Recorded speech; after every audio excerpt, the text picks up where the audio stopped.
बिस्मिल्लाहिर्रहमानिर्रहीम। Dear students, आज हमारा लेक्चर है एक्सरसाइज 7.1। उसका बेटे क्वेश्चन नंबर 8 है हमारे पास।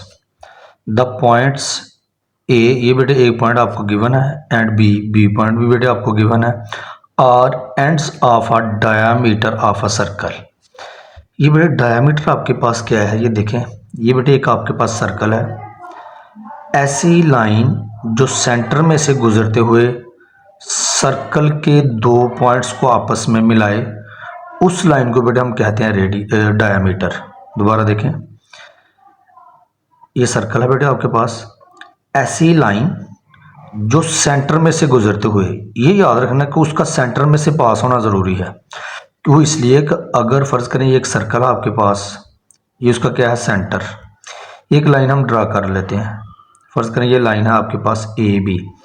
इस लाइन ने भी तो सर्कल के दो पॉइंट्स को आपस में मिलाया है, लेकिन ये बेटे डायमीटर नहीं है, ये कॉर्ड है आपके पास। इसका मतलब डायमीटर का काम भी वही है कि ये सर्कल के दो पॉइंट्स को आपस में मिलाता है, लेकिन सेंटर में से पास होना ज़रूरी है। अगर वो सेंटर में से पास ना हो, उस सर्कल के दो पॉइंट्स को कोई लाइन मिलाए, तो वो बेटे क्या होता है आपके पास, कॉर्ड।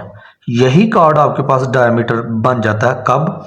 अगर यही लाइन सेंटर में से गुजरते हुए सर्कल के दो पॉइंट्स को आपस में मिलाए, तो वो बेटा आपके पास क्या है, डायमीटर। द पॉइंट्स ए, इधर देखें, A and B are ends of the diameter. ये बेटे एंड्स हैं डायमीटर के, क्या हैं ये, एंड्स। फाइंड द सेंटर, बेटे एक तो हमने सेंटर फाइंड आउट करना है, and radius of a circle. अब रेडियस बेटे आपके पास क्या है, एक सिंपल याद रखें, एक तो ये डायमीटर का निसफ होता है, ठीक होगा, लेकिन अकॉर्डिंग टू क्वेश्चन देखें, रेडियस बेटे क्या है आपके पास, सेंटर से सर्कल तक का डिस्टेंस आपके पास क्या है, रेडियस। ओ बी भी बेटे आपके पास रेडियस है, ओ ए भी आपके पास क्या है, रेडियस। रेडियस है क्या, सेंटर से सर्कल तक का डिस्टेंस। ये अगर हम ओ ए लें, ये भी एक रेडियस है। सेंटर से सर्कल तक का डिस्टेंस ओ बी भी क्या है आपके पास, रेडियस। तो बेटे हमने इसमें रेडियस फाइंड करना है और सेंटर फाइंड करना। अब सेंटर की बेटे बात कर लेते हैं, ये सेंटर है। ये जो आपके पास ए बी लाइन है, ये जो डायमीटर के एंड पॉइंट्स हैं ए बी, ये इस लाइन का बेटे इस डायमीटर का सेंटर नहीं बनता, मिड पॉइंट। सेंटर क्या है, मिड पॉइंट, ए और बी का दरमियानी नुक्ता। इसका मतलब हमने मिड पॉइंट बेटे फाइंड आउट करना। मिड पॉइंट फाइंड आउट करेंगे तो हमारे पास क्या आ जाएगा, सेंटर ऑफ अ सर्कल आ जाएगा। आई होप आप क्लियर होंगे। चलें बेटे, from figure it is clear that O is the mid point of a diameter A B. O बेटे क्या है, मिड पॉइंट है डायमीटर ए बी का, तो लिहाजा हम मिड पॉइंट फार्मूला इस्तेमाल करते हुए बेटे सेंटर जो है उसके कोऑर्डिनेट्स फाइंड आउट कर लेंगे। O into x comma y, पहला बेटा आपके पास क्या होता है, एक्स कोऑर्डिनेट, और बाद में क्या होता है, दूसरा क्या होता है, वाई कोऑर्डिनेट। ये बेटे ओ आपके पास आ गया, मिड पॉइंट बेटे हमने एक्स के कोऑर्डिनेट्स, ये देखें फार्मूला आपके पास x1 plus x2 over 2 comma y के लिए हम क्या यूज़ करते हैं, दोनों पॉइंट्स वाई के, y1 प्लस y2 ओवर 2। ये मिड पॉइंट का बेटे आपके पास फार्मूला है। ये ओ आ गया आपके पास, x1 प्लस x2, ये देखें, ये बेटे आपके पास x1 है -5 और x2 क्या है आपके पास, +5 ओवर 2 आ गया। पहले पॉइंट के जो कोऑर्डिनेट्स होते हैं वो होते हैं x1 y1, और दूसरे पॉइंट के क्या होते हैं, x2 y2। अब y1 क्या है आपके पास बेटे, -2, और y2 आपके पास क्या है, -4 ओवर 2 आ गया। +5 -5 क्या आ जाएगा, 0 0 ओवर 2, -2 -4 -6 ओवर 2, 0 ओवर समथिंग, 0 के नीचे कुछ भी लिखा जाए वो बेटे 0 के इक्वल होता है, ठीक है।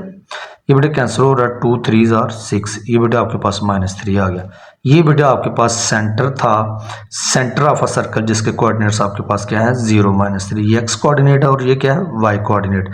सेंटर बेटे अब आपके पास आ गया। अब हमने फाइंड आउट करना है radius of a circle. O A B बेटे, अब ओ के कोऑर्डिनेट्स आ गए ना आपके पास, मैं ज़रा इधर नीचे लिख रहा हूँ, ये आपने लिखना नहीं है, सिर्फ आपको समझाने के लिए। ओ के जो बेटे जो कोऑर्डिनेट्स आए हैं वो आए हैं जी 0, -3, ठीक है बेटे। तो बेटे ये दोनों ए पॉइंट भी आपके पास गिवन है और अब ओ के कोऑर्डिनेट्स भी आपके पास आ गए।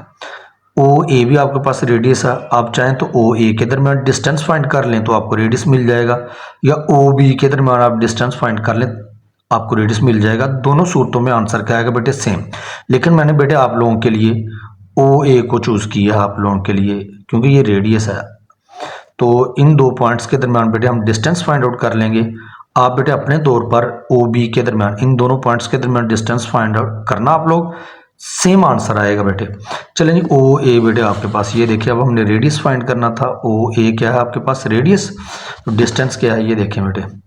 ये आपके पास जो पहला पॉइंट था उसके कोऑर्डिनेट्स क्या है x1 y1, और बी पॉइंट से क्या है x2 y2, यानी कि -5 x1 है और x2 क्या है 0। x2 माइनस x1 होता है ना, x2 माइनस x1 का होल स्क्वायर। x2 बेटे 0 है, ये देखें 0 आ गया।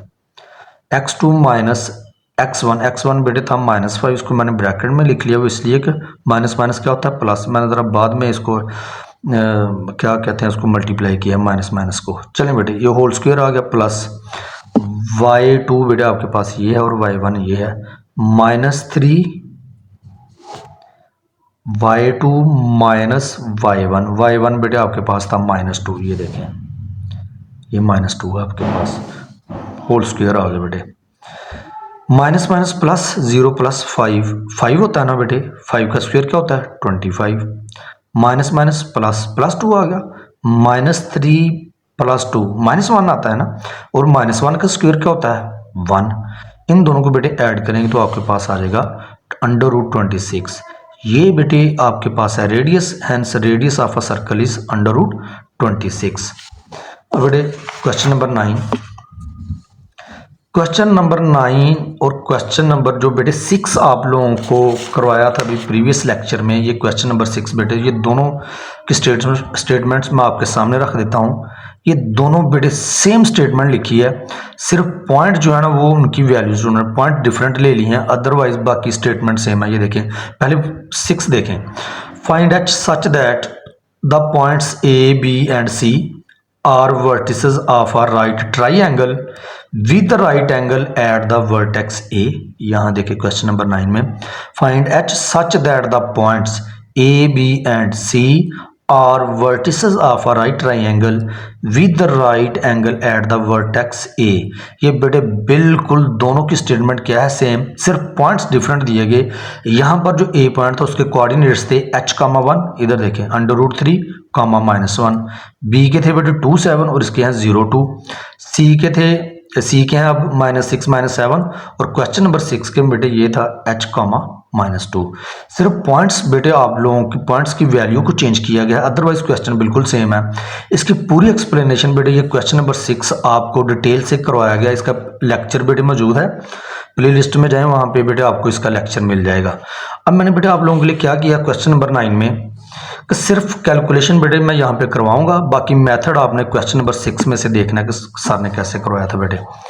ये बेटे राइट ट्रायंगल की जब भी बात होगी तो पैथागोरस थ्योरम बेटे इस्तेमाल होगा। पैथागोरस थ्योरम आपके पास क्या है, हाइप का स्क्वायर। हाइप आपके पास बेसिक अगर राइट ट्रायंगल है आपके पास, तो जो ट्रायंगल की जो सबसे बड़ी लेंथ होती है वो होती है आपके पास हाइप। ये बी सी बेटे आपके पास क्या है हाइपोटेनियस। ये देखिए हाइपोटेनियस का square is equal to base. ये ए बी जो है बेटे ये आपके पास क्या है बेस, बेस का स्क्वायर प्लस ये बेटे आपके पास है परपेंडिकुलर का स्क्वायर। तो ये बेटे आपके पास होता है पैथागोरस थ्योरम। ये बेटे हाइप का square is equal to base का स्क्वायर प्लस परपेंडिकुलर का स्क्वायर। तो ये बेटे ये साइड बी सी आपके पास क्या है हाइप का square is equal to base का स्क्वायर प्लस परपेंडिकुलर का स्क्वायर। बी सी ये भी देखें बेटे यहाँ पे हमने बी सी, ये देखें बी सी स्क्वायर हमने फाइंड आउट कर लिया, उसका आंसर यहाँ पे पुट किया 260। उसके बाद है ए बी का स्क्वायर, ये देखें इस साइड पे ए बी का स्क्वायर, ये बेटे इक्वेशन 1 में ये देखें ये इसकी वैल्यू बेटे h स्क्वायर -4h प्लस 40, आगे प्लस था प्लस लिख लिया। ए सी का स्क्वायर ये बेटे देखें ए सी का स्क्वायर ये उसकी वैल्यू थी h square plus 12h plus 100, h square plus 12 plus 100। मैं बस आपको बेटे कैलकुलेशन बताऊंगा, बाकी इंशाल्लाह तरीकाकार वहाँ से देखेंगे तो ये बिल्कुल बेटे सिमिलर क्वेश्चन है। ये देखें ये बेटे h स्क्वायर क्या बन जाएगा 2h स्क्वायर, उसके बाद 12h माइनस 4h ये बन जाएगा 8h। पहले हमने h की टर्म्स को बेटे सॉल्व किया, उसके बाद कांस्टेंट टर्म्स को 100 प्लस 40 140 बेटे आपके पास आ जाएगा। 260 को बेटे जब हम राइट हैंड साइड पे शिफ्ट करेंगे ये प्लस का क्या हो जाएगा माइनस, इधर बेटे 0 बच जाएगा आपके पास। इसको सीधा करें बेटे 2h स्क्वायर प्लस 8h। 260 में से जब 140 माइनस करेंगे तो बेटे आ जाएगा 120 माइनस का, क्योंकि बड़ी वैल्यू का साइन हमेशा आंसर के साथ लिखते हैं, तो ये बेटे आपके पास आ गया। इस सारी टर्म में से बेटे 2 कॉमन था। 2 हमारे पास एक ऐसा नंबर था जो एट अ टाइम 2, 8 और 120 को क्या करता है डिवाइड, 2 1 जार 2, 2 4 जार 8, 260 बेटे होता है 120। 2 बेटे कॉमन आ जाएगा, एच स्क्वायर बच जाएगा, 4 2 जार 8, 60 को 2 से मल्टीप्लाई करेंगे 120 आ जाएगा। ये 2 बेटे मल्टीप्लाई हो रहा है, दूसरी तरफ शिफ्ट करेंगे 0/2 बेटे क्या होता है 0। अब समझ नहीं 2 कहाँ गया है। 2 जैसे ही बेटे 0 के नीचे आएगा तो वो क्या बन जाएगा 0। ठीक हो गया। आई थिंक यहाँ से क्लियर होंगे आप लोग। अब बेटे आप लोगों का चैप्टर नंबर 4 में जब हम फैक्टराइजेशन सीख रहे थे तो आपको एक बात बताई थी, अगर मैक्सिमम पावर 2 और लास्ट में कांस्टेंट नंबर हो तो बेटे हम क्या बनाते हैं फैक्टर, यानी कि ये जो कांस्टेंट टर्म होती है इसके क्या बनाना है फैक्टर। कैसे, ये जो आपके पास 60 है बेटे इसको एच स्क्वायर के कोफिशिएंट से हम क्या करते हैं मल्टीप्लाई। चलिए मैं यहाँ से आपको मैं रिपीट कर देता हूँ फैक्टर बनाने कैसे बनाते हैं बेटे। एच स्क्वायर का कोफिशिएंट क्या है इस केस में 1 ना हो तो वो बेटे होता है 1। 60 को बेटे जब 1 से मल्टीप्लाई करेंगे तो क्या आ जाएगा 60। इस नंबर के बेटे हमने फैक्टर बनाया इस अंदाज में कि इन फैक्टर्स को सॉल्व करने के बाद आपके पास क्या आए मिडल टर्म, जो कि आपके पास क्या है 4h। देखें क्या क्या कहने का क्या मतलब है। अब ये देखें ये बेटे जिस नंबर के फैक्टर बनाने उसके साथ क्या है माइनस, अगर उसके साथ माइनस हो तो इट मीन्स इन दोनों फैक्टर्स को माइनस करने के बाद ये आप लोगों ने 4h बेटे लेकर आना है। ठीक है, अब चले जी डिवाइड करने वाला बेटे लेफ्ट साइड पे लिखेंगे और जो आंसर आएगा वो राइट साइड पे लिखेंगे। चले 1 पे डिवाइड करें, 60 को 1 पे डिवाइड करेंगे तो बेटे आंसर आएगा 60 को 1 पे डिवाइड 60 डिवाइडेड बाई 1 तो बेटे आंसर आएगा 60। ये माइनस का साइन इस चीज को रिप्रेजेंट करता है कि दोनों फैक्टर्स को माइनस करने के बाद 4h जो है वो रिजल्ट लेकर आना है। ये बेटे बनता है 59, हमें चाहिए 4h, इसका मतलब ये हमारा रिक्वायर्ड फैक्टर नहीं है। फिर 1 के बाद बेटे 2 की बारी है, 60 डिवाइडेड बाई 2 आंसर आता है 30। 30 को 2 में से 2 माइनस करें, 30 में से 2 को माइनस करें आता है 28, हमें चाहिए 4h। 2 के बाद बेटे बारी है 3 की, 60 डिवाइडेड बाई 3 आंसर आ जाएगा 20, यानी कि डिवाइड करने वाला लेफ्ट साइड पे और आंसर राइट साइड पे लिखना आप लोगों ने। दोनों को बेटे माइनस करेंगे तो आएगा 17, ये भी हमारे फैक्टर नहीं है। 3 के बाद बेटे 4 की बारी आएगी, 60 डिवाइडेड बाई 4 आंसर आएगा 15। इसका रिजल्ट बेटे आ रहा माइनस करने के बाद 11, ये भी हमारे फैक्टर नहीं है। 4 के बाद है बारी 5 की, 60 डिवाइडेड बाई 5 कैलकुलेटर की मदद से आप कर लेना बेटे 12 आंसर आ जाएगा। इन दोनों को माइनस करेंगे तो आंसर आता है 7, हमें चाहिए 4। 5 के बाद बारी है बेटे 6 की, 60 को जब 6 पे डिवाइड करेंगे तो आंसर क्या आएगा 10। 10 माइनस 6 ये 4 आ गया। ये हमारे फैक्टर है। फैक्टर बनाना आपने सीख लिया। उसके बाद मैंने ये भी बताया था आपको चैप्टर 4 में जब हम फैक्टराइजेशन सीख रहे थे तो बेटे ये जो फैक्टराइजेशन ये आप चैप्टर 4 में बेटे आप लोगों की डिटेल से वहाँ लेक्चर मौजूद है मेरे, वहाँ पर जाकर बेटे वीडियोस को आप लोगों ने चैप्टर 4 के जो लेक्चर्स हैं बेटे उनको अच्छे तरीके से आप लोगों ने देखना है अगर आप चाहते हैं कि आपको फैक्टराइजेशन आए। अब बेटे ये देखें यहाँ पर जो मिडल टर्म है आपके पास, मिडल टर्म उसके साथ कौन सा साइन है, प्लस का नहीं था, तो इसका मतलब बड़े फैक्टर के साथ प्लस और दूसरे के साथ क्या लिखना है माइनस।